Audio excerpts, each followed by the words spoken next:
नमस्कार मित्रों, मैं आपका आशुतोष त्रिवेदी। मित्रों, इस समय हमारे भारत में एक मुद्दा बहुत तेजी से व्यापक तरीके से चल रहा है, जातीय जनगणना।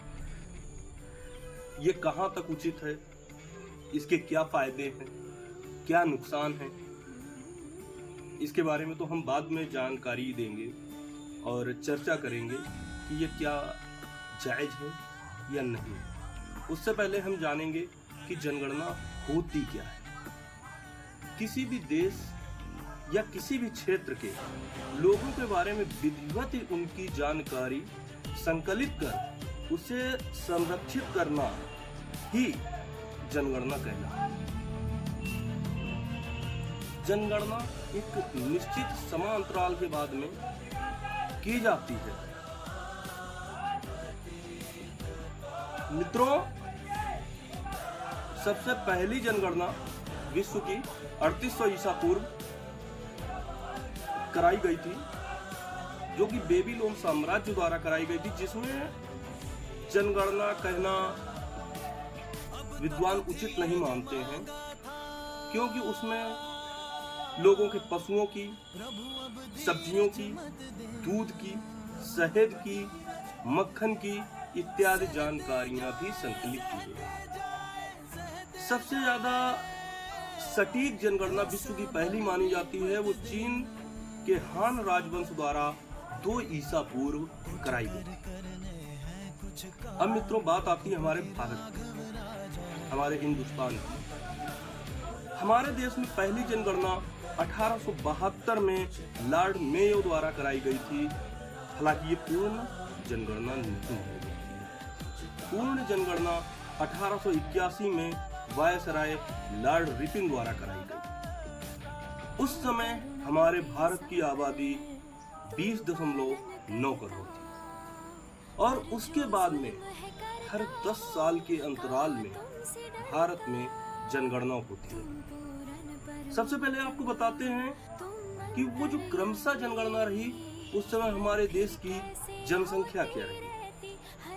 1881 में 20.9 करोड़, 1901 में 23.8 करोड़, 1911 में 25.2 करोड़ और उसके बाद में 1921 में 25.1,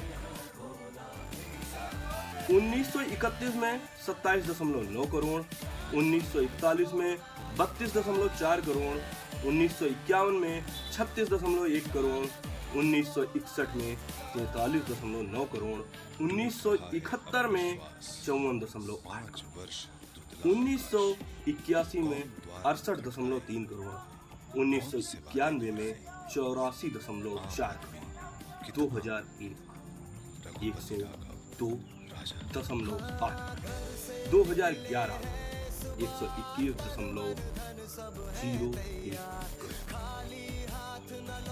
अब इसके बाद में जो जनगणना होनी थी वो होनी थी 2021। उस समय पूरा विश्व वैश्विक महामारी कोरोना से जूझ रहा था।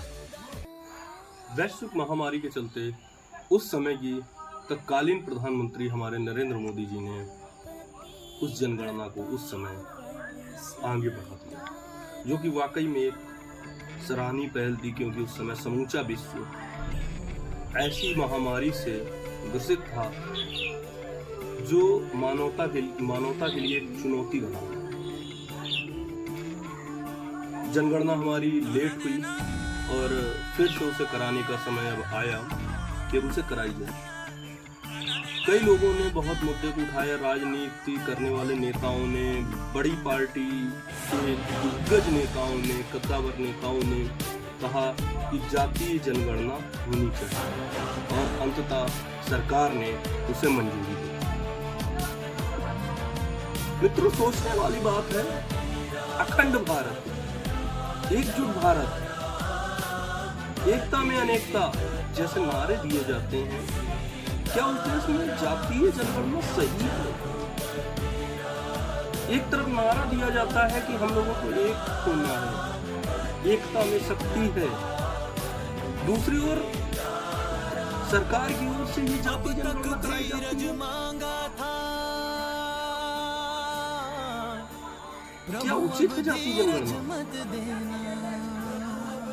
हम लोग आपस में एक होकर रहना चाहते हैं, हम लोग एक भारतीय बनकर रहना चाहते हैं। हम लोगों के ऊपर सिर्फ एक टैग होना चाहिए, हिंदुस्तानी, भारतीय। फिर उसके बाद में धर्मों में बटेंगे, जातियों में बटेंगे। मैंने जानना चाहा कि हमारे भारत में लगभग कितनी जातियां हैं, तो एक लेख में मिला 45 लाख, किसी ने कहा 45,000 है, किसी ने कहा 36,000 है। लेकिन जातियां नहीं है, ये सिर्फ हमारे द्वारा बनाया गया एक ऐसा झूठ है जिससे हम लोग आपस में बटे रहते हैं। हम लोग सिर्फ एक हैं, हिंदुस्तानी हैं, भारतीय। मित्रों, आपकी दृष्टि से जाति जनगणना क्या उचित है? इन लोगों को तो अपनी रोटियां सेकनी है, हम लोगों को एकजुट रहना है। जाति जनगणना मेरे मत से बिल्कुल भी उचित नहीं है। इसके सिर्फ और सिर्फ दूरगामी नुकसान ही होंगे, कोई फायदा नहीं होगा।